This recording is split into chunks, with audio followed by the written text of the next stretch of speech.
আসসালামু আলাইকুম প্রিয় ফুটবল ফ্যান্স, আশা করি ভালো আছেন। অসংখ্য ধন্যবাদ যারা আমাদের চ্যানেলটি সাবস্ক্রাইব করেছেন। যারা এখনও আমাদের চ্যানেলটি সাবস্ক্রাইব করেননি, বিশ্ব ফুটবল এবং ক্রিকেটের সকল খবর সবার আগে আপডেট পেতে আমাদের চ্যানেলটি এক্ষুনি সাবস্ক্রাইব করুন।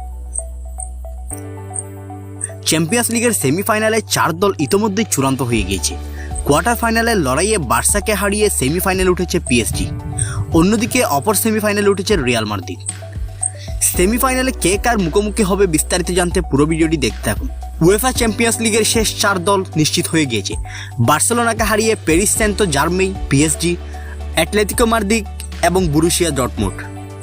আর্সেনালকে হারিয়ে বায়ার্ন মিউনিখ এবং ম্যান সিটিকে হারিয়ে রিয়াল মাদ্রিদ জায়গা করে নিয়েছে এবারের আসরের সেমিফাইনালে।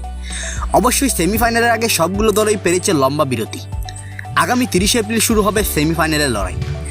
30 এপ্রিল মঙ্গলবার দিবাগত রাতে শেষ 4-এর প্রথম লিগে বায়ার্নের মুখোমুখি হবে রিয়াল মাদ্রিদ। আর মে মাসের 1 তারিখ দিবাগত রাতে ডর্টমুন্ডের বিপক্ষে লড়বে পিএসজি। এরপর ফিরতি লেগ হবে 7 ও 8 মে।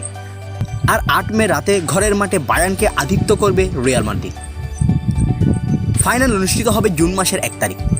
কোয়ার্টার ফাইনালে প্রথম লেগে পিএসজিকে পরাজিত করলেও দ্বিতীয় ম্যাচে অনাকাঙ্ক্ষিতভাবে 4-1 গোলে হেরে এবারের আসর থেকে বাদ পড়েছে লিওনেল মেসির সাবেক ক্লাব বার্সেলোনা। তো দর্শক, আপনার কি মনে হয় এবারের ফাইনালে শিরোপা কে নিয়ে যাবে? আপনার মতামত জেনে দিন আমাদের কমেন্ট বক্সে। বিশ্ব ফুটবল এবং ক্রিকেটের সকল খবর সবার আগে আপডেট পেতে আমাদের চ্যানেলটি এক্ষুনি সাবস্ক্রাইব করুন। অসংখ্য ধন্যবাদ এতক্ষণ আমাদের সাথে থাকার জন্য।